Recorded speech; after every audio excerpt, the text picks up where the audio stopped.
And good evening and welcome to the February 28th meeting of the Murfreesboro City School Board. Those of you that are here with us in our audience, we're glad to have you, and those that are watching from home or wherever else you may be, we're glad to have you as well. We have three young ladies tonight to lead us in our pledge. Gracelyn Asbell, a first grade student from Bradley, along with Sydney Brown, a third grader at Cason Lane, and her sister Harper Brown, a kindergarten student at Cason Lane. Ladies, if you would now come forward and lead us in our pledge.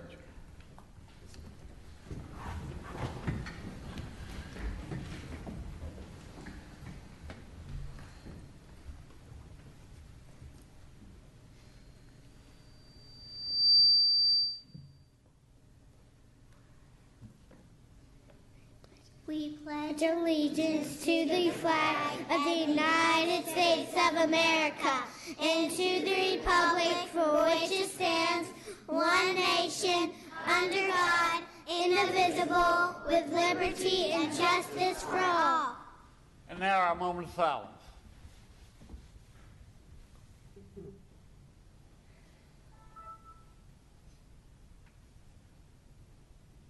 Thank you.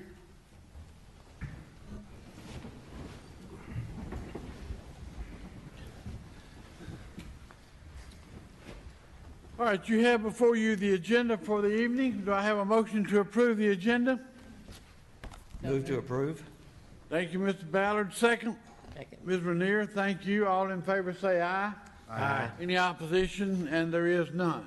All right, communications. Okay. And I'm going to ask Ms. Trail to come up, please.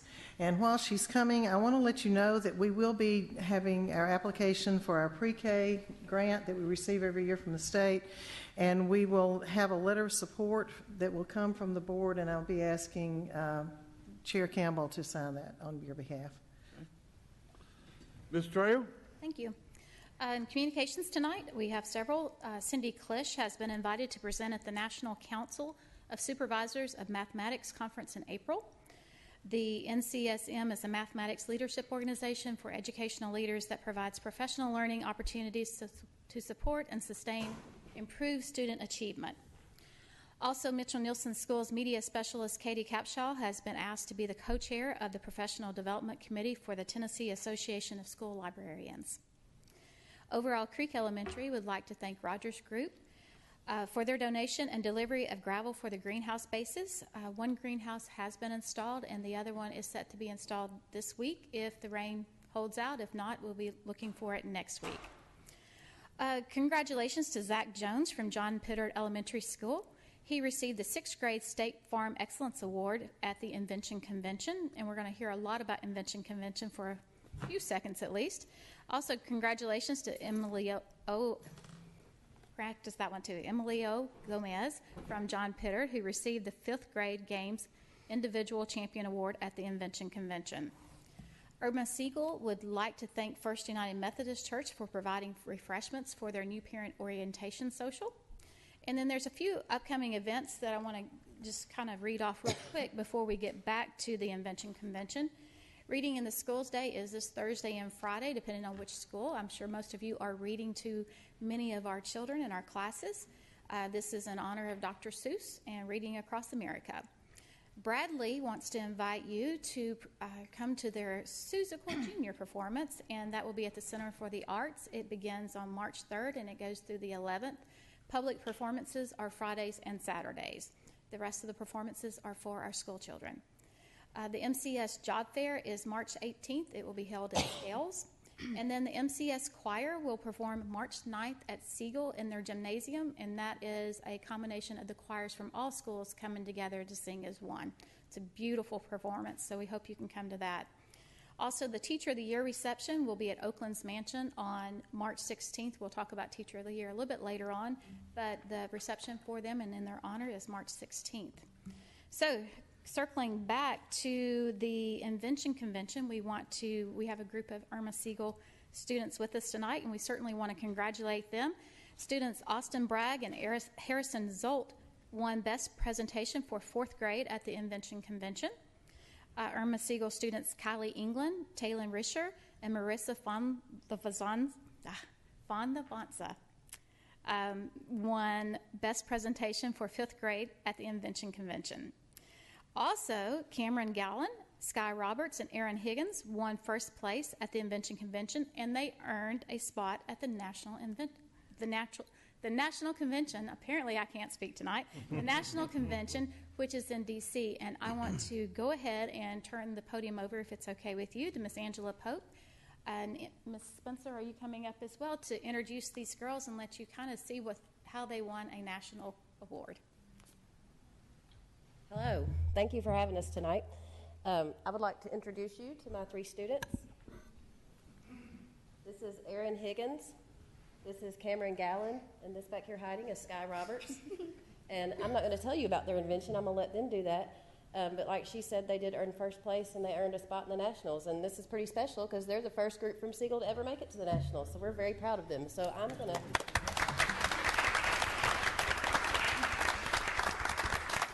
turn the mic over to them and let them do their thing.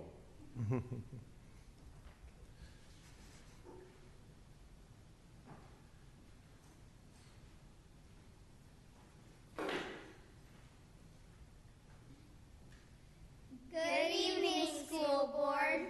My name's Cameron. I'm Aaron. And I'm Sky. And we're here to tell you about our invention, the Easy Swingsuit. Like our friendship, the Easy Swingsuit only supports people. This invention is in honor of our special needs little buddies, Reese and Micaiah. They have inspired us to endless possibilities. We recently noticed that when they swing, they lean forwards. It scares us, so we decided to invent the Easy Swingsuit to keep them safe. Also, anyone can use it, even people learning to swing. You just clip it to the swing and go. You may have to clip around 6 clips, but it's all worth it. Also, the Easy Swingsuit is portable. Everything's better with the Easy Swingsuit.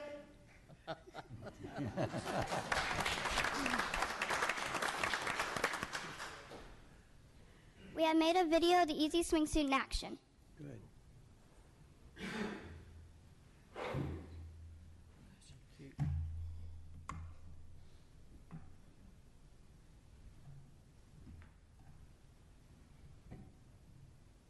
Assistance here.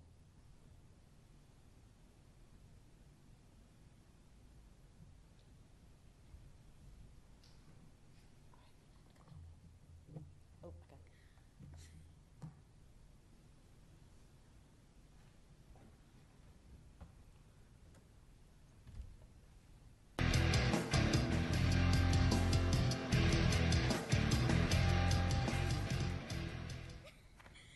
This is our invention, the Easy Swingsuit! First, to attach the Easy Swingsuit, you wrap the belts around the swing, then you attach the clips to the chain. Second, you attach the clips that are attached to the suit to the swing. Third, you strap the child in, and bam, you're ready to swing. Have you ever seen this happen?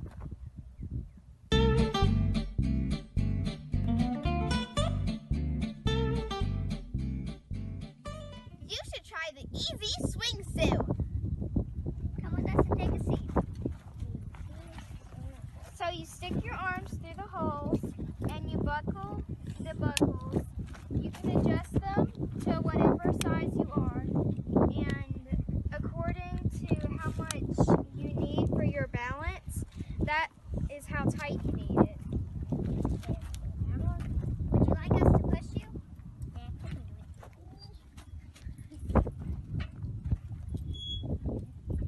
You can lean forward and backwards, and you will not slip. Sometimes it even feels like you're reclining. Our invention makes life easier. 1, 2, 3. Yes! Inventors for safety, fun, and more. We have the Easy Swingsuit in action. This is my little buddy Reese. She loves the Easy Swingsuit. Do you like it, Reese? She's smiling. This is Austin. He has zero balance. Listen carefully to what Miss Jill has to say. I don't like that it comes up so high back here in his head. Yeah. Austin, you haven't been able to swing in over a year because I can't hold you on my lap anymore. Okay, now you're just kicking me.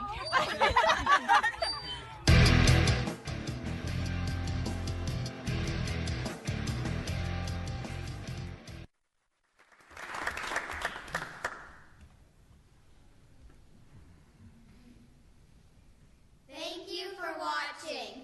Always remember the easy swing suit. Yeah!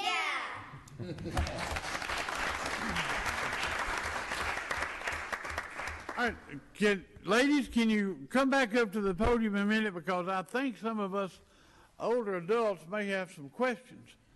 My question is, there is nothing like this on the market anywhere that we know of? We know there is one that comes as a full swing that you'd have to buy, like a baby swing kind of. So we made it to work for any swing. Very good. Right. Okay, so this is something that could be produced, I guess, and sold on the market? Yeah. Yes. We can say we knew them when they. Oh, yeah. Right. So you would have to get a patent for this? Am I correct, teacher? Yes, sir. Wow. Fantastic. Yeah. Question. So I know of multiple fifth graders that would like to see your video. Is this on YouTube? Can we share this with the other Murfreesboro City Schools classes? Because y'all, that was amazing. You used your smarts on how to, pull together some just everyday objects to make that swing happen, and then you used your heart to make it so that other children can enjoy things that you enjoy easily. Is it on YouTube? Is there any way to share this, Dr. Gilbert? Yes, we can. I know of one fifth grader that would absolutely love to see that video, and I'm sure there are many others. It was wonderful. I'm sure there are a lot of adults who would like to see it for them. Yeah. I mean, seriously, for their children, particularly young children with, whether they have any kind of handicapping conditions or not, but it would be great for, golly, yeah, I like that. Really good. Mr. Barrett? So when are we going to see you on Shark Tank? Hey, that's an option. How could any of those sharks Exactly. resist? That's what I'm saying. They're right here in Murfreesboro City. That's exactly right. All right, any other questions or comments? Mr. Ballard? I want to say I'm so proud of the young ladies. I have seen some of this last year, and what amazed me about it was, not this particular item, but other items that were being submitted, is that the ladies have so much ingenuity and imagination toward what is needed, such as that. And I'm so proud of the women, and you're breaking through the ceiling there. So it's great to see you. We need some female engineers out there. So good fortune to you going forward. And lots of thanks to Ms. Pope and all those other teachers who participated in this Invention Convention. And thank you, Siegel, and thank you, parents, for your support.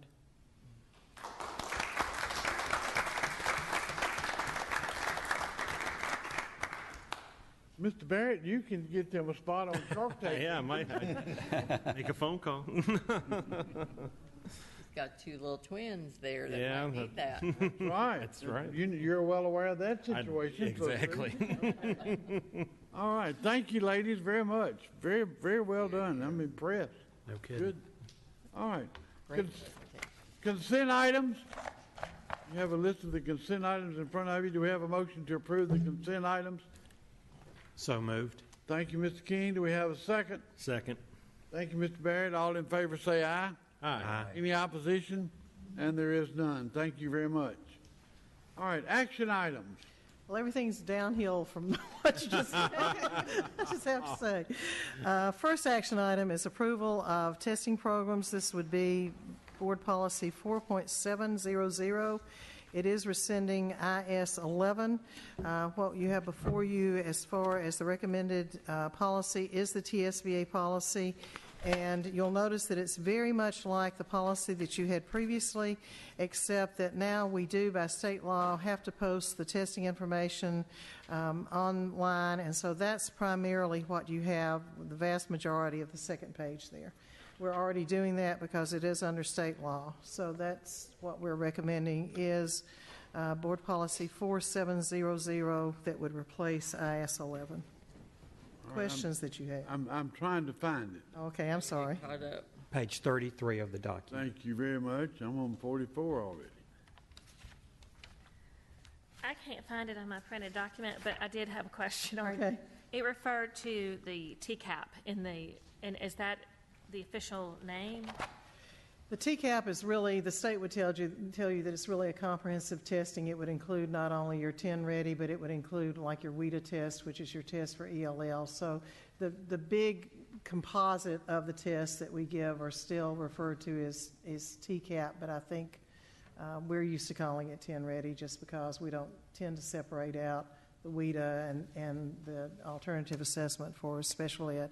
But yes, TCAP would be your formal name of it still.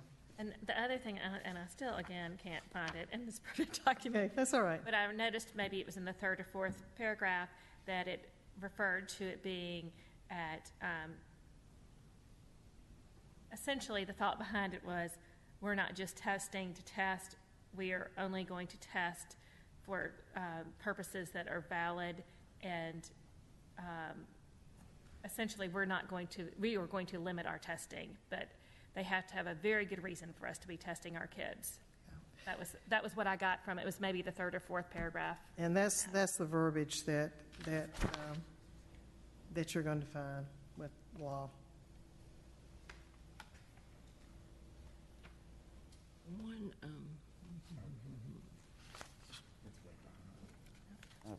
Other questions, Mr. Ballard? Yeah, so, having read through it earlier, the difference between the old and new is that we've added, looks like starting at line 15 or maybe line 12, all of that is new. Is that correct? Where you're going to find the difference is on the second page of the policy under testing information and parental consent. Right. That's what you're going to have, and that is state law, and we actually have had that implemented now. I believe this is our second year that we've been under that law. And if you go to our website, under student information, you will find those tests listed. What you'll find is actually a chart that will have when we're giving the test, and then you'll find a narrative underneath that for what each test is about so that we can meet the law requirements for that.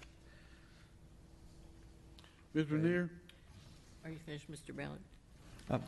The other one is on the first page, 8, item, or line number 10, item 8, provide information for college entrance and placement. That is newly added. Is that correct? No, that is coming straight out of state law. Okay. And I don't know that we would, well.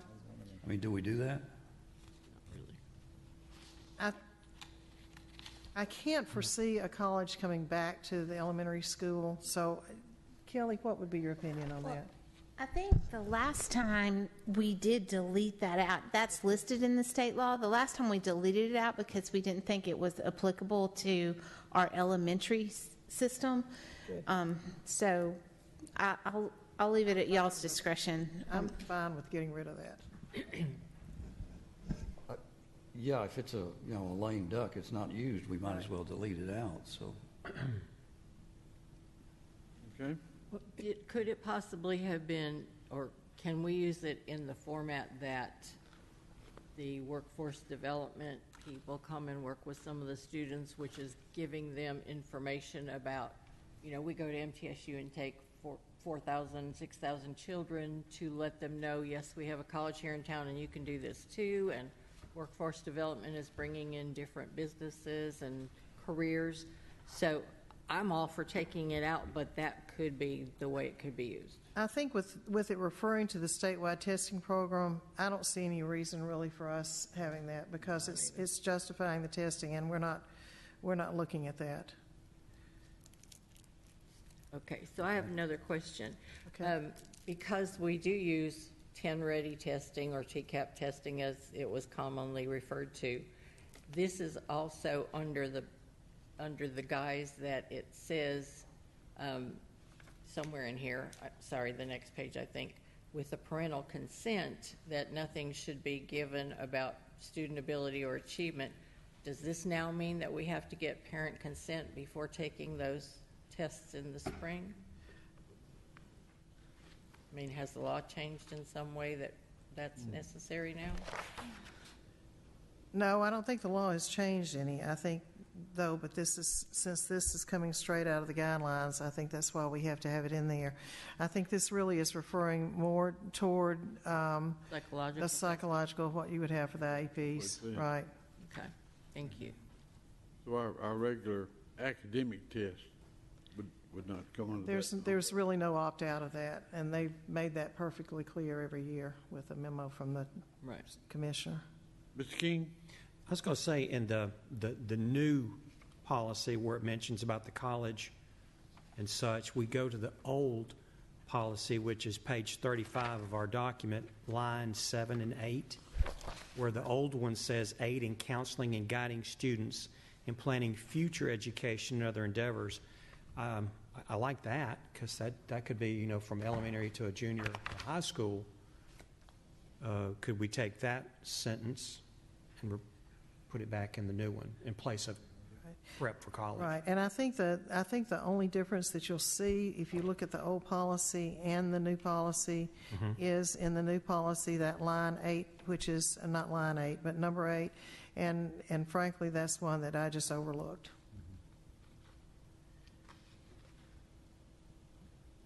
But I think what you're asking, Phil, is It's in number 4. Get rid of line 10, which is bullet point number 8. right. Because line number 10 in the new says 8.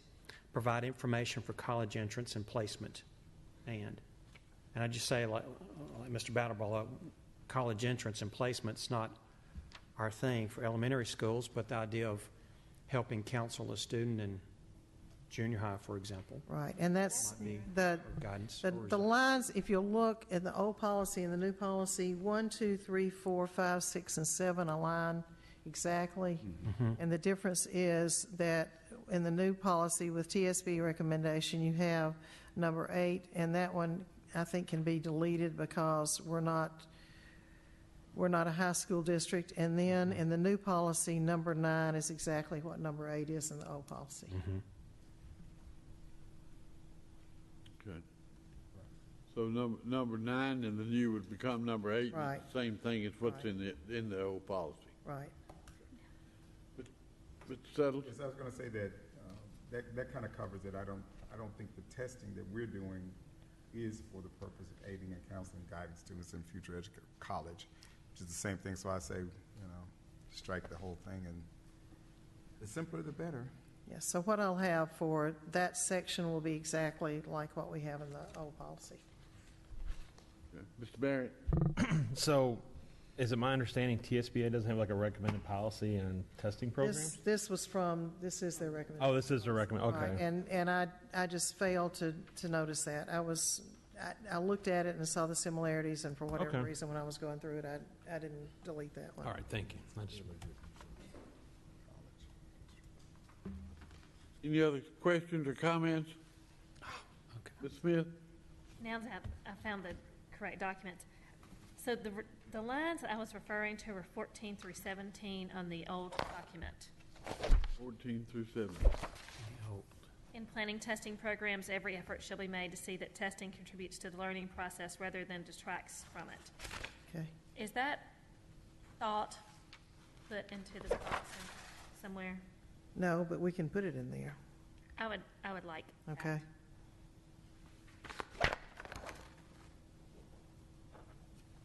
So I'm going to pull 14 through 17 and put it into this policy.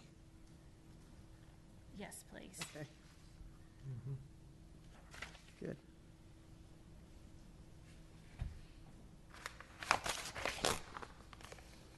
All right, other questions? Other discussion? All right, do we have a motion to approve the policy on first reading with changes as we have seen, and then when we come back for second reading, we'll see it explicitly. So moved. Thank you, Mr. Barrett. Have a second? Second. Thank you, Mr. Ballard. All in favor say aye. Aye. Any opposition? And there is none. Thank you. The next policy that you have is the policy on tobacco-free schools, 1.803. The discussion at the last meeting was to add vapor devices, and so you will see those added. I also included for you the administrative directive that will go with this that really is very similar to what the details were in the old policy. I did check, and currently on our signs, we do have what is in the new policy with the smoking and the use of tobacco products are prohibited on all school property.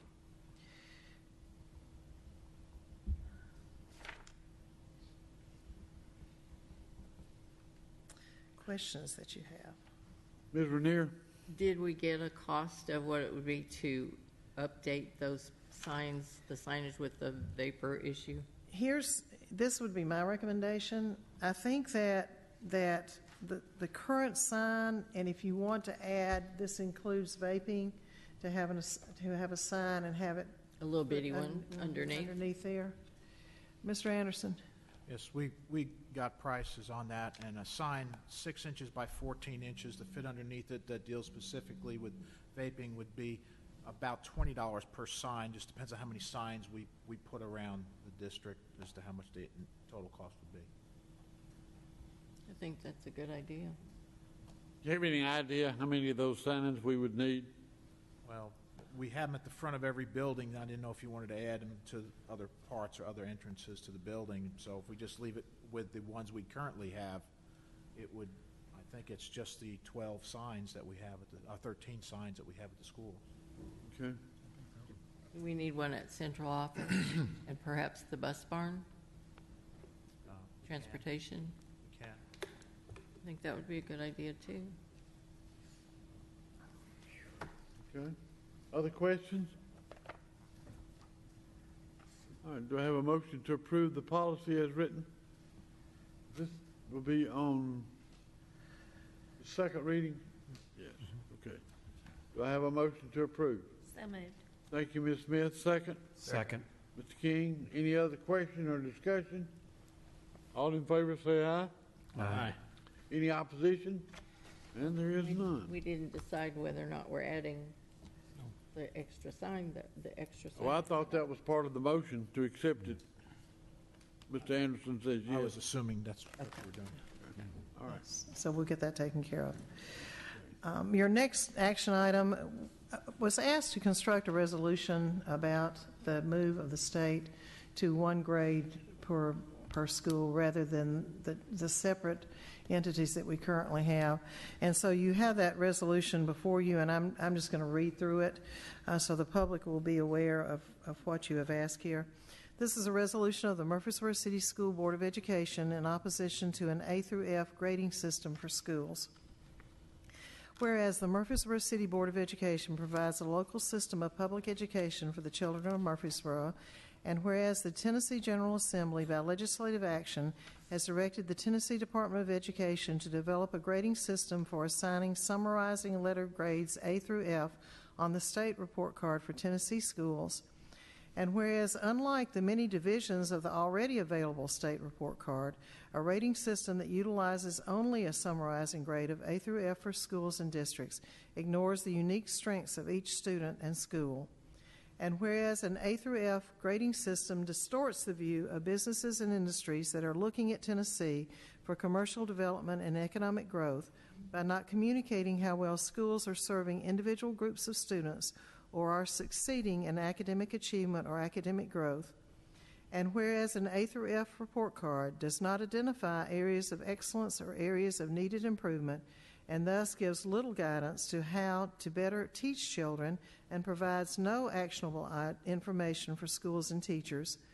And whereas meaningful accountability that informs students, parents, and teachers about the learning needs of each student and each school is vital, but the proposed A through F report card will provide only skewed and operable accountability. Therefore, be it resolved that the Murfreesboro City Board of Education hereby urges the Tennessee General Assembly to repeal legislation reducing schools to a single letter grade designation, and instead embrace the current report card that reflects a greater validity and more accurate reflection of what students know and can do in terms of the rigorous standards. The push for this is currently, and even with the new accountability, schools will have the ability, and the state would have the ability, to disaggregate that report card just as they do now. And the idea is by giving one letter grade, then you do not really show what those schools can do and are doing, nor do you give any real guidance to schools or to teachers for how to improve. Okay. Mr. Barrett? Yeah. You're going to comment, then I've got a question Okay, for you. Go ahead. Well, I was the one that asked for this resolution. I went to the MEA-TEA forum with our legislators and realized that there were some misconceptions, misinformation, just some things that I was hearing from them that I thought they needed to hear from us as a board and where we stood on this issue. At least I stand on it, and I'm assuming you all would be in agreement. But that's where this is coming from. All right, now I know that there is, before the legislature, bills pertaining to this. Do you know where that is in the hopper, so to speak? Well, right now, it's our own senator, Jim Tracy, has a caption. They're calling it a caption bill. They're actually going to tack it onto another bill that's being proposed. It's still going through the process. It's still in committee, but that would probably be the bill to contact our legislative delegation and get them behind Tracy's bill to try to get some support behind it. And I have it here. Let me see if I got it. And I'd really like to hear, because I don't know that we have heard any decision on what that would look like. So if it is still a single, whether it's numeric or a single grade for each school and for each district, I don't think it's going to show what those schools are doing and what that district's doing. The superintendents have really pushed to stay with the multiple grades for schools and districts. Frankly, I'd like to get rid of all grades because I think it puts entirely too much pressure, and I don't think it really shows what schools are doing. But since we have to have some kind of grade, then at least give us some, because if you, give you an example, if you have a company that is really focusing on science, there is nothing with one letter grade. When you include that you're including value added, you're including science, you're including attendance, you're including how your ELL students are doing, you're including how all of those separate subgroups, we're combining all that into one grade. And so if you're a company coming to Tennessee and you see an A for a particular school system, you may not be able to tell really whether that school system is growing children or how they're doing with science at all. So I think it not only is not giving the schools any kind of action that they can take, but it also is really skewing what business and industry can tell about a school district or about a particular school by not having that detailed information there. So if you already have the information, then why not go ahead and release it and let it be a multiple accountability instead of just one letter grade? Jared? I got this when I went to the Dana Hill, which I'm going to talk about later, but I have the slide pulled up that they gave. It's House Bill 449, Senate Bill 536, and it would replace the A through F designation with 5 effectiveness groups. Is this Tracy's bill? Yeah, this is Tracy's bill. Would you repeat that, please? House Bill? It's House Bills 449, Senate Bill 536. And apparently what I also learned, this letter grade is being driven by the ESSA, the one they just passed, like they're required to have this A through F. Is that what? I don't think that there's any, well, I think that you can still have the multiple grades, though. Okay. And I would have to check it. This one is still doing a single, but it's going to be a numeric rather than a line. So it's still not doing. Yeah, exactly. And I'm against that myself, but the individual indicators would be A through F. So you would still be graded on a single designation. So I think we're still valid with I feel like we're still valid with our resolution. I'd like to see multiple, like what we have now, we have multiple indicators of how our schools are doing. You know, we shouldn't be pigeonholed for one designation for each school. So somebody, Jared, and I don't remember whether it was you or whether it was Dr. Gilbert, somebody sent early on a list. It was about 10 or 12 pages of bills. Did you send that? I did. Will you send that back to me? Yeah, I will. I can't find that copy. I'll resend it. I promised TSBA sent something out too. one of our They did, senators. I think they that we- did too. Yeah. I will Talk resend. about Ben those. Torres. Yeah, and I'll send you something. Okay, I appreciate it. Me too, please. Yeah, I will. I'll resend it to everybody. Okay. All right. Do we want to go ahead and, well, we're with the resolution. We have all signed it, so we know that it's going forward. And I think it's a good resolution. Still need to make a motion though. Yeah, I'll make a motion to approve. Okay? Second. Second, and Ms. Rainier, second. All in favor, say aye. Aye. Any opposition? Oh, you had a question? Oh, David. I had a question. David had a Oh, question. I'm sorry, David. Resolution, He was hiding back. it may just be a technicality, but I think I read, did it say the 24th of February on the bottom? of it? Oh, the 20, okay. Yeah, the Okay. one I'm looking at has a 20. Ah, you're right. That's when, That's the only okay, I'll get that question. changed. I've got it right here in Yeah. front of me. Okay. But you Can I won't have get one? No, we it. don't have our I'll get that signatures. redone You won't get the and signatures. I'll get that redone and get your signatures. We'll be okay with that. Okay. I can That's see the only that. problem. We can, got it. You're right. All right, next item. The next item is recommendation for tenure for Jenny Dow. I'm just calling her Jenny. She left us, she has come back. There you go. Who's this? Where did This she is go? for Jenny Dow. She is at Hobgood Elementary. She had previously been employed by us and then left to take care of family and has now come back to us. So she is up. We need a vote for her reinstatement of tenure. All right. So can I ask a question real quick then? Only if Ralph will answer it. Okay, Ralph, where is Ralph? Oh, He's hiding. I thought he was home. The way this is stated, Ralph, that she completed a 2-year probationary period, is that all she had left of the 5 years, or is it No, 5, ma'am. she left and comes back and someone would have to have an additional 2? I overlooked this part of the law. I've thought that anyone returning to Murfreesboro City Schools had to satisfy the 5-year waiting period. But if she had attained tenure previously in Murfreesboro City Schools under the old tenure law, or even under the new tenure law, Right. left, came back, she only had to do 2 years. It would seem to me, is that law? That's state law that they have to do another? Yes, ma'am, that's state Okay. law. Okay. I was going to say, it just seems kind of unfair if she was already there, that she had to come back and do it again. But that's okay. If it's state law, we can't say anything about it. True. Mr. Sutherland? I have a question too. So does it matter what school, if she went to work at another school system? Yes, sir, it does. I mean, if they went to another school system and they come back to Murfreesboro, she still has to satisfy the 2 years. Still have to satisfy the 2 years? Yes, sir. That changed 2011, maybe? when a collaborative conference Yes. came in and all. Yes. Okay. So we need to vote, right? We have a recommendation. We need a motion to grant tenure. Mr. Chairman, I so move. Thank you, Mr. Settles. Do we have a second? Second. Thank you, Mr. Ballard. All in favor say aye. Aye. Any opposition? And there is none. Congratulations. And Jenny did ask that I express to you her appreciation. She had wanted to come, but she's excited about Good. being retenured. So, thank you. Reports and information?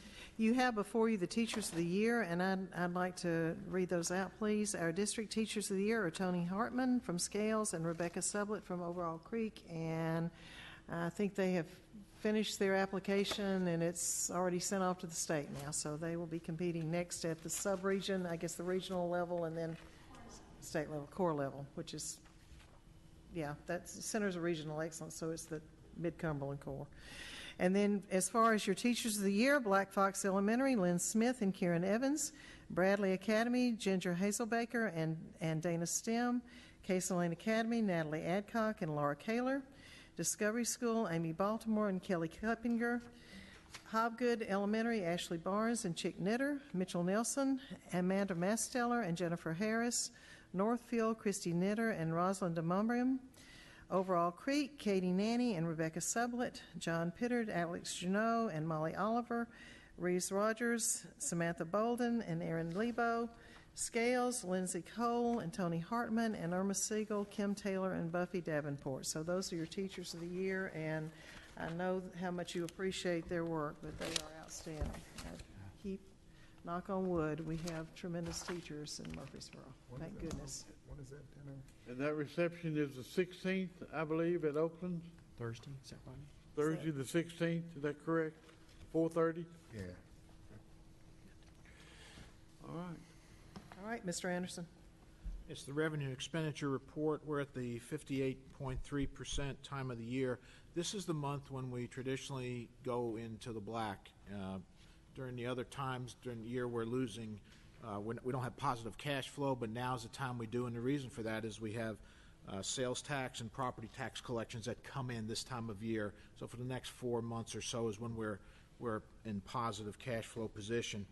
Last year at this time we were up $1,567,000, and this year we're up $3,700,000. So that's a good position to be in.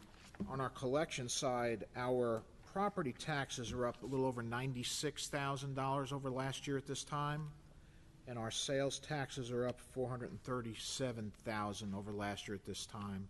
And part of the reason we have more positive cash flow is, remember last year we got growth money at the end of the year, so we had to spend money as we were going because the state doesn't give you growth money until after the fact. So that's why the cash flow doesn't look as positive as it does at this particular time, because our growth money is reflected, or our growth number of students was reflected when we started the year and got our BEP information. We're at 55.4% in revenue, so we're about the same as last year. We were 55.7% in revenue, so we were close to that.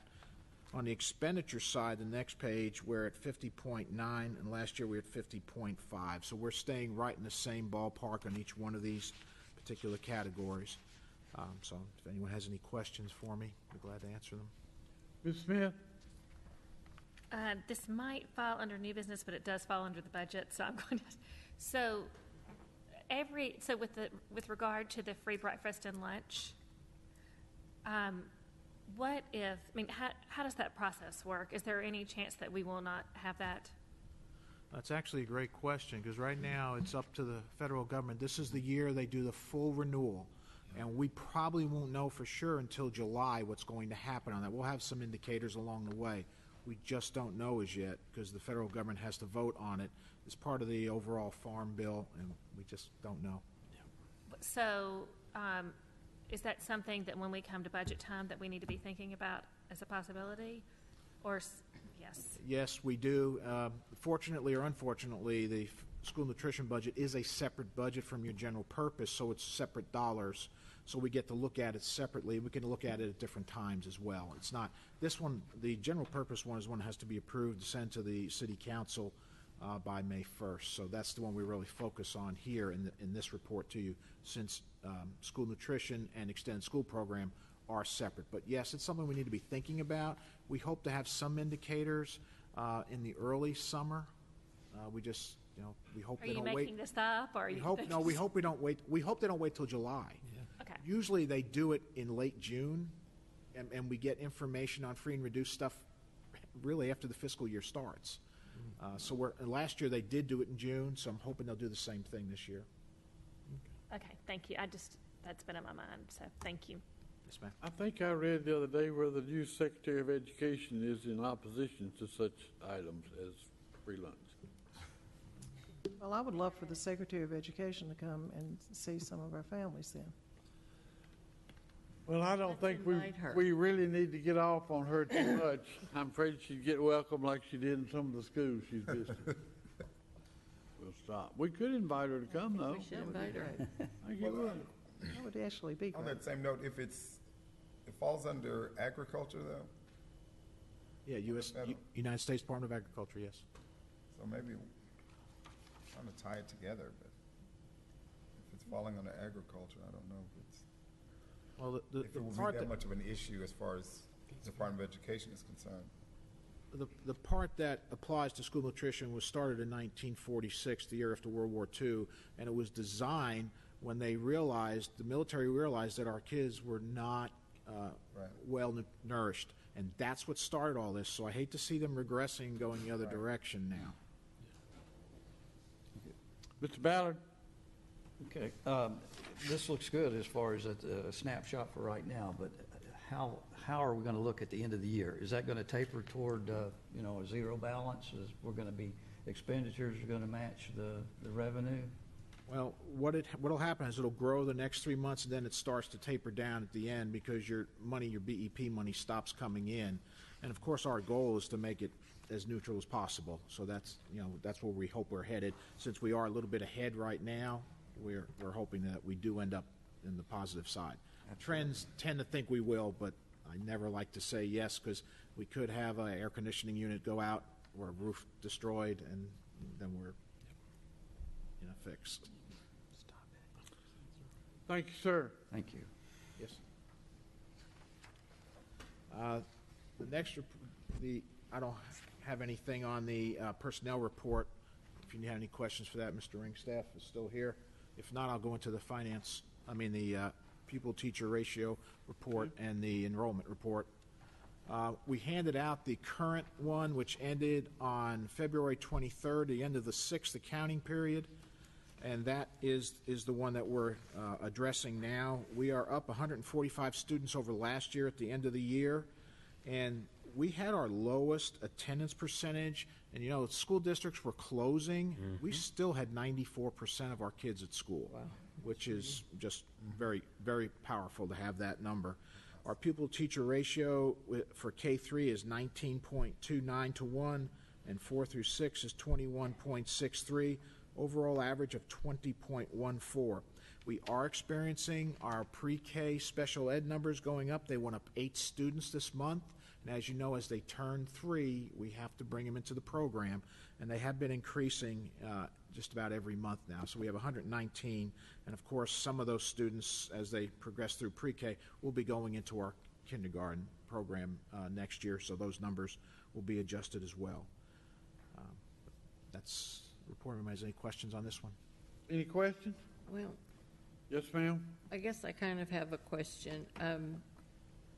I know that the PTR for 4th through 6th is actually 1 teacher to 25 students. We try to stay below that, but I'm looking at some of the schools and seeing that Cason Lane 4th grade is 24.4 students per classroom, and Irma Siegel's 23 and 24 in 5th grade, and Hobgood's a little bit on the high end in some of their classes, not 6th grade, but 4th and 5th, and Reeves Rogers also. We know we're getting help for Hobgood and Black Fox. What are we going to do as far as helping these other places? Because would you not anticipate more children? Between now and the end of the year? No, for next year. Oh, well, this is just this year's I know. information. So next year, what we do is we roll up each grade, and then we look at the build out in each one. So we do adjust the teacher numbers every year. Right. Per grade. What about, I rode through some areas the other day, not knowing how far the city limit goes right now. We all talked about Rucker Road and what's happening over there, and there are houses everywhere. Is that part of the city at this point or not? Do you know? I'm not sure where you're. Well, like if you go down Old Fort Parkway and turn left on Rucker Road, Okay. you've got Muirwood, the Marymount, Muirwood, and then some other subdivisions. I can't tell you the names. Overall Creek. Yes, Yeah, they're over and in- there's some spots in there that are not city that That's what are. I thought, but I don't know about isolated. that street. I'm not sure. It's one side yes, one side no, on Rucker. Okay. And it's like if we look at a big map, it's like a thin strip that's not in the city. Well, that thin strip, that neighborhood that opted out before is not there. It's not that far out. Okay. Because I know friends who live in that little strip. It is. But this is, we just need to find out, I guess. Yeah. So there's a lot of construction going on right now, and one And of the things. apartments everywhere. One of the things I factor in is if an apartment is at a higher price point, chances are they're not going to have younger children. If say it's a single bedroom with $1,200 a month, they're probably not going to have young children for a single bedroom. If it's a double bedroom, a 2-bedroom, then I look at that, and if it's a 3-bedroom at $1,200, yes, we're going to have kids. Right. So I try to factor those things in. Remember last year we did a study on all the apartments, the price points, the fill capacity, the length of their leases. So all those things come into play. So as we go through the budget process, those are all the things that we are constantly looking at as we get towards the end. And I think one thing too that's changed is the law when basically if you have a subdivision that's in the county, and correct me, Mr. Shackley, if I'm wrong, but everyone in that subdivision would have to vote to come into the city to be annexed. Is that not right? So I think that's made a huge In the difference. subdivision? Oh, I didn't know that. Subdivision, yes. I thought it was a section could not be annexed unless they all agreed on that, and it's next to the section that's already. That's right. Pardon? The property owner controls their request, so they make individual property requests. That's state law now. So. Okay. Any questions on? Yeah, my question was going to be kind of, I thought maybe Nancy could ask Bill, since he's here, about that Rucker Road area. I don't know if you know anything about it, if that's city or, like they were saying, part of it's going to be county. Well, there's requests going in just a lot of different places. Now, we put the moratorium on our apartment complexes and it's still being considered, but I think that's one of the things that Garrett really needs to stay in touch with is with planning and what requests are coming through and what kind of developments are coming through. There is some development out there in that Veterans Parkway, Rucker Lane area. So, we just need to be attentive to that. Right. And the good part is, and that we really appreciate, is that planning gives us at least whenever they're going to have a meeting or whenever they have something that's going to impact us, they let us know, and that's extremely helpful. And then we get the list of what properties were annexed in. Right. But I know y'all can't really see this, but all these white areas are the ones that are not annexed in, so they're not city properties. But we have, obviously, that's a smaller map. We have that blown up in my office, a big one that we look at. Can you send that to us some way? Thank you. Yeah, I'd like to see a copy of that myself. All right, thank you. Mr. King? Dr. Gilbert, I've got just a simple question. In the past, we've talked about your decision-making that goes into shutting the schools down with snow. Since other districts have closed due to illness or sickness, and to my knowledge, I don't think we've ever had that happen. Would you mind explaining how that happens? I mean, is it possible we could close one school and not the whole system? I mean, what would warrant a school or a district closing due to illness? I think it really depends on what you're looking at. What we did is every day I was getting attendance when this was going on, and what we saw was a repeated pattern of today Black Fox may have this many students out or this many teachers out, but the next day it's an entirely different school. So we never saw the district get down below 93, 94%. And talking with Mr. Odom, same situation, which is the reason he didn't close. So we never reached the point that we didn't feel that we could cover the classes enough or that we had enough illness on the basis of students and teachers. And I think the thing that we have to understand is whenever we make a decision to close school, we have over 8,000 students. So you're looking at a lot of families that are going to be impacted. So that's the reason for being the toughest decision is to close school, because you know you're impacting all those families. And so if we had reached the point where we needed to do that, I think we would have done that, but we never reached that point. Is the point 50%? There's really not a, and I don't think we could say it's going to be, because I think that, like I said, if we're seeing that pattern where we know that it may not pick up tomorrow, if we were seeing something continual, but we never reached that. Yeah, I just, hearing these reports on the Nashville news, I just couldn't recall any time a Murfreesboro school had to close due to illness. I just wondered what the rule of thumb was. And we've been fortunate. If you think about it, our bus driver situation, we have not had a problem there where other school districts have had. Our sub situation, we never get to the point that we're really, there may be days when we're having training. So what I was looking at is, okay, how do we compare with the sick days to what we would have if we were doing a professional development? So that entered my mind. Fortunately, we have and I did not want to get to this point, but we do have extra people in the buildings that could cover classes. So it really gets down to the point of what are we looking at as far as students as much as anything with us, because we do have educational assistants, we do have academic interventionists, we do have coaches, we do have central office staff. And I don't like to look at it like that at all. So, but if I had to, I would.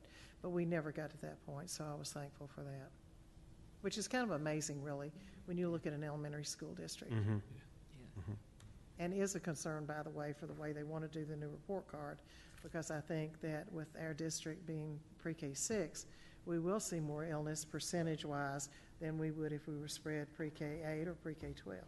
But if you were just looking at sheer absenteeism, you wouldn't realize it was illness. You would just see a high absenteeism rate. That's exactly right. Which could be a bad reflection. That's exactly right. And you're going to see the same thing with our teaching staff. With us being a pre-K 6 district, you're going to have more absenteeism with teachers, because we have quite a few that are on maternity leave and or going on maternity leave. You spread that out over K-12, where you tend to have more males, with particularly in high school, not so much as we used to have, but it's still, there's a difference. Okay.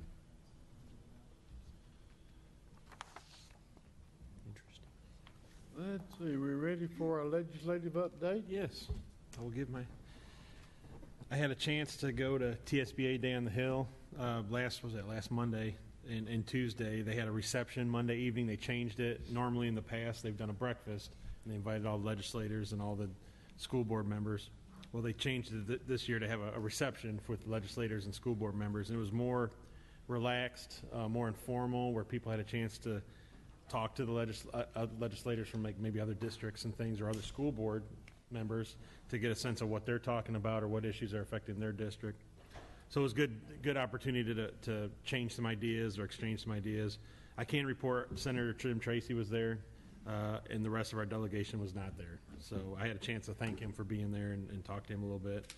On Tuesday, I attended the breakfast. They had a breakfast just for the school board members, and then to introduce the legislative agenda for the year. Governor Haslam came, so did Lieutenant Governor Randy McNally and Speaker of the House Beth Harwell. Lieutenant Governor and the Speaker really didn't have much to say. I was really disappointed in what they had to say. They didn't even mention education, kind of just said, this is who we are and this is what we're doing. It was just kind of disappointing. But Governor Haslam had a lot to say about education. He's been pretty vocal about it through his tenure as governor. Talked about teacher raises. That could come and go as depending on how much that raise is. I know we've had discussions during our budget meetings about that. Increased education spending, which he has done over his tenure. The gas tax came up, and then broadband internet access. For rural districts, that's been a big issue too, because a lot of these districts are having to go online for their testing, but they don't have the internet bandwidth to do it. So that's going to be a big topic this year at the State House. Then Ben Torres with TSBA, their liaison with the legislator, he gave a rundown of all the bills, and along with a list of bills, which I scanned and emailed to you, and I'm going to resend them so you can get them again. A list of bills that TSBA supports and a list of bills they oppose.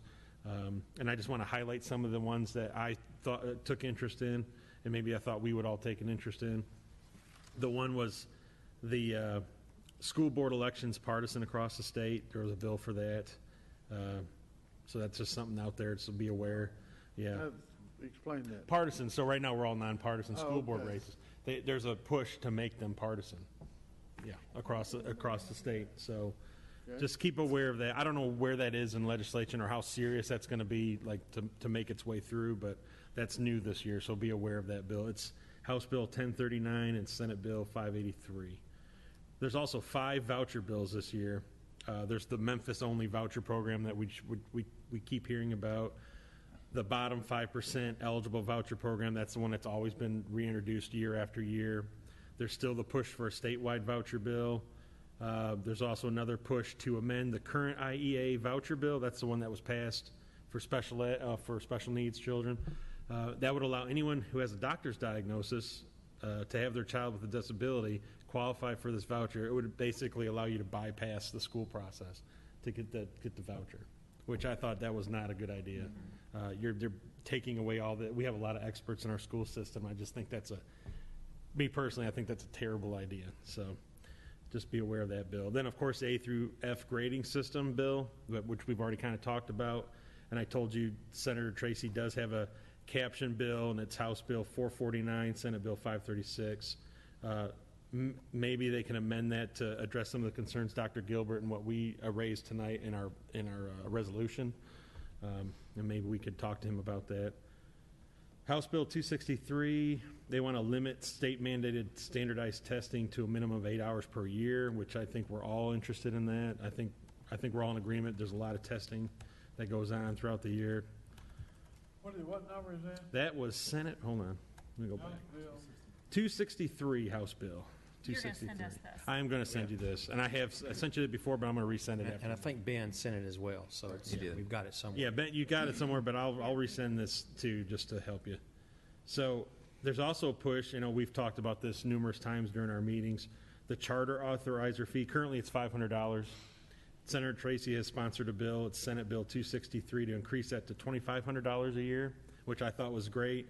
It would also, on top of that, so the LEA, the school board, the authorizer of the charter would receive up to 3% of the charter schools per student, state, and local funding if the school board is the charting authority. So the school district says they're not going to charter it, goes to the school, the State Board of Education charters authors the charter, we wouldn't get that 3%.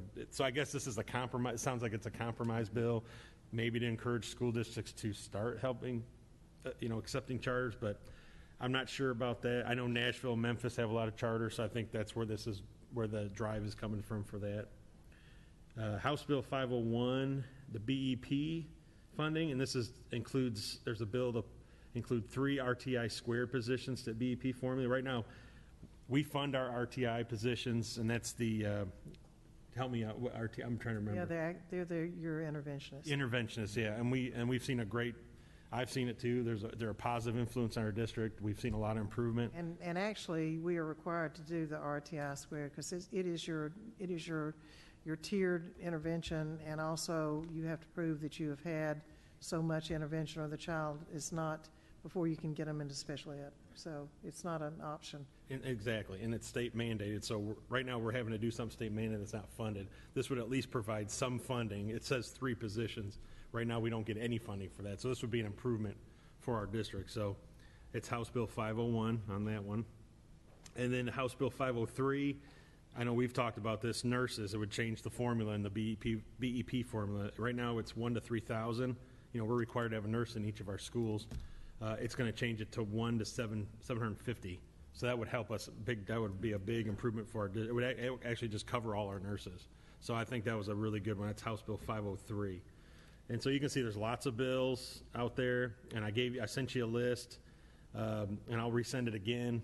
And please go through them. If you have any questions for me, I'm happy to help you or help you direct you in the right direction. I would also make sure to thank Senator Tracy. He has his names on a lot of these bills. So he's actually I think he's listening to us, and I know Butch, you talked to him quite a bit, so thank you for that. And just thank him for doing that, taking an interest in these education bills.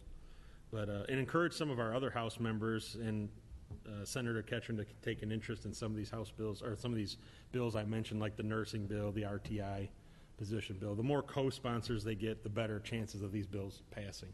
So any questions for me? Or I know I went through that kind of quick, I think, but good report. Okay, very good. Thank you. Yeah, go ahead. Jared, when would the voting process be on the voucher bills? There's one tomorrow, actually, and there's still a lot of these are still in subcommittee.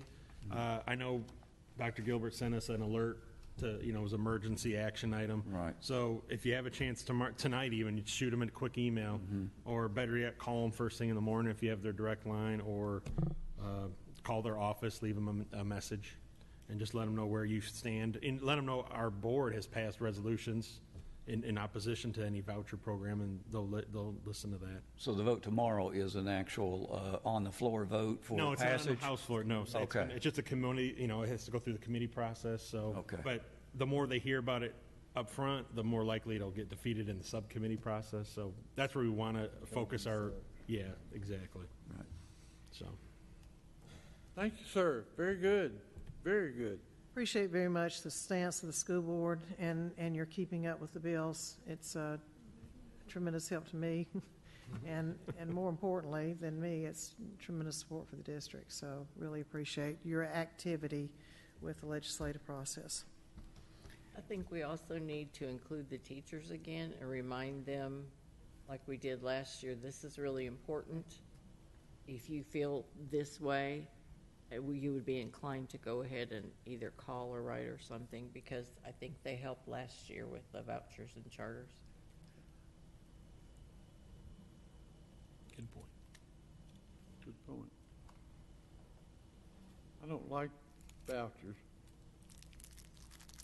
But I'm glad they have got one specifically for the western part of the state. Did you read that article that I need to share with you? You were also copied on it. It was a New York Times article that talked about, I noticed Louisiana specifically, but the states that have vouchers, that the students their scores are going down. Okay. So I need to share that with you because it was, and the legislators. Yes, like of course. it was really very thorough. It was. Good article. It was a good article. Maybe someone here can educate me on the fact that if the current, Gary, what's the allotment, let's say, per student? $6,000 is what we've got to spend on each student? The state? Yeah. It varies by school, but we're about $4,300. $4,300. But it can still vary even within the same year, depending on growth. And private schools are going to run you $9,000 to $10,000 a year. So unless there is a program in these vouchers for a supplement, I'm not seeing a mass exodus to the private schools using your $4,300 voucher. Is that a naive understanding? That's been the argument on some of these. Is you're not. Some people have made that argument that you're not going to see that. I think some of the voucher bills I've seen, it's up to $6,600 per student. So like you said, even if you gave them $6,600, they got to come up with the other $2,300 to go to the school. Yeah, Not all private schools are $10,000. And not all. And the ones that you. Well, I just picked a few last night and looked at a few of them in Murfreesboro and Rutherford County. The larger ones. What did they average in Murfreesboro, Rutherford County? Well, Providence Christian was right at 9,500, I think. Middle Tennessee Christian was again right there at 9,500. I think Franklin Road was like 10,000. They were all in the $8,000, $9,000, and $10,000 range. The ones I looked at. I actually went shopping for one that was below that, and I couldn't. But I was drifting and watching TV, so I might have missed one. Well, and also you got to consider transportation. Yes, transportation. There's all kinds of add-ons. Yeah. Transportation. There's the clothing. There's the administrative fees. Or what we used to call activity fees. Yes, sir. Mr. Settles? I was going to say, I think what we'd be faced with is the cherry picking that's going to go on if that becomes the road, because then the private schools have the ability to scholarship. So they're cherry picking our best and brightest with the promise of a scholarship that's going to make it more affordable for the family. So then you're going to pull, we've got a brain drain out of our school system, because schools are going to solicit that, because 6,000 beats nothing, and if this is how they can get them in with scholarships and things like that. So, and then parents are one of the biggest groups that we need to target to let them know the truth behind it, because if they're going to get information from some of these other schools or private schools that we can do so much better, then that's what they're listening to. I want the best for my child, but we have to let them know. And I think we do a good job of letting our parents and the community know all of the great things that we have going on in Murfreesboro City Schools. I definitely do. But our best resistance for any of that is to have the best school system and have the best schools.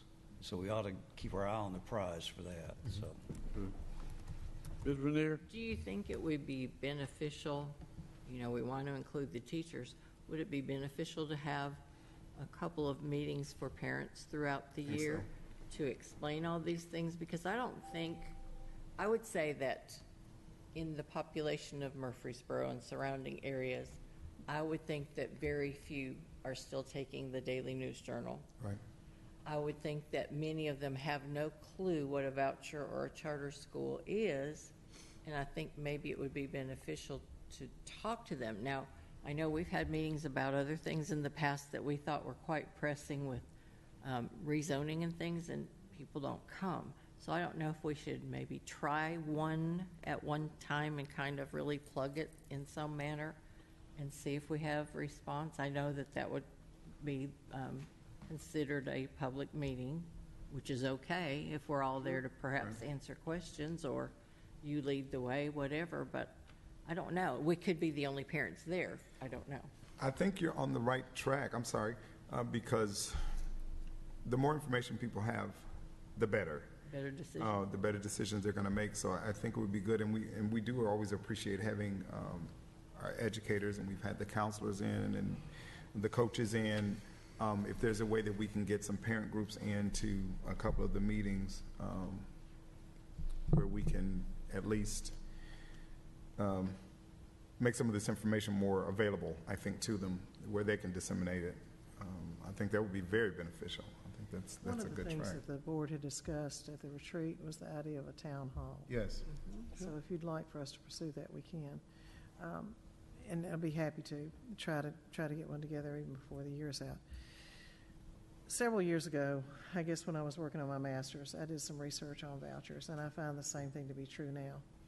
And it was about, and one thing is, as far as the at-risk students, it is extremely difficult for the parents to have the knowledge of what school they need to choose in order to have their students in the best or most appropriate school when it comes to vouchers. So just that parent knowledge a lot of times of the at-risk families, which is what the vouchers are purporting to be targeting. So there was that issue. Another one was transportation. Another one was the comfort level that the students felt in leaving their own school and going to a private school. So all of those things still exist, I think, very much. And I think if you look at the research now, it's going to mimic very much the research then. So I think those are a lot of things that it sounds really cool to say, oh, the students who may need it the most are going to be able to go to the schools. But in reality, I think when you look at the data, it's just not there. And I think, nor is there a difference that much in what the students are learning and their achievement, as Ms. Smith said. And I think, too, that parents need to know that, let's say my child has a learning disability and needs special help in certain areas, that not every private school allows that or has the opportunity or does not provide the opportunity to do that. And I think that to me is one of those real red flag things that people need to be aware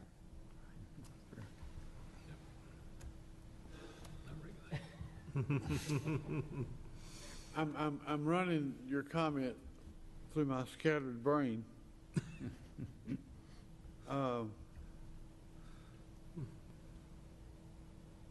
don't know, I'm not against what you're saying, but I don't know whether it is our responsibility to tell the parents what the private schools offer or do not offer. Right. I think that if they are going to look at the possibility of their child going to a private school, surely to goodness, they will check the private school out to see what they offer, what they don't offer. I would hate for us to get in that mode and then misrepresent what a private school may have or may not have, and then we're on the carpet because we've given bad information. That's true. And let me say that we have some great partnerships with some private schools in this town. Oh, yeah. Which we value very much and appreciate. Right. I just got a news flash from the Tennessean that the Metro School Board has passed an anti-voucher resolution. So more and more people, more and more of that will help. Did we do Here ours y'all this go. year or last year? We did it. This year, right? This year. All right. We have other business come before the board? I have one more comment. Okay. Since our last meeting, the City Schools Foundation hosted its Excellence in Education celebration, and it was a fabulous event honoring John Floyd, who I sat in the room where he offered up the seed money for the City Schools Foundation, and we were sitting there and we were talking about, what was going to benefit from the funding of the foundation, and then he goes, well, where are we going to get the money? And he put in a very nice sum for the to kick us off. So I appreciate that he was the honoree, and the foundation and trustees and Lisa Trail did a lovely job with that, and so did, I thought that the children who sang from Cason Lane Academy were fabulous. So I applaud them, but it was a wonderful event.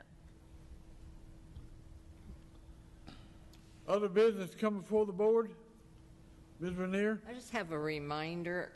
I know that I have not yet attended a TSBA conference, and I need to do that. And so I've looked at the calendar, and if you haven't already done it, they're winding down. So there's Vision for Excellence, Board Superintendent Relations. I think I'm going to go to Tennessee Succeeds, Progress of the Strategic Plan. That's April the 19th, and then the other core modules are still there, but don't forget you need to get that in before the end of the school year. I think that the ending date is June 30th, I believe. So, So, yeah, summer law will be in there as well. You can call TSBA and make your reservations or sign up. Can we do it on our own, or does Yeah, Lisa have to do You it? can do it on your own. Yeah, you can do it on your Yeah. You just send them there, her. It's just even enroll something Lisa online. doesn't have to Thought do. Lisa had to do All it is, and I believe the girl's name is Casey Casey Kenningham. Kenningham. She'll help you out. Yeah, and then I talked to her they today. communicate with Lisa back and say, this person's. All right, any other business? If not, do I have a motion to adjourn? So moved. Thank you, Second. Mr. Tuttle. Second? Second. All right, good night.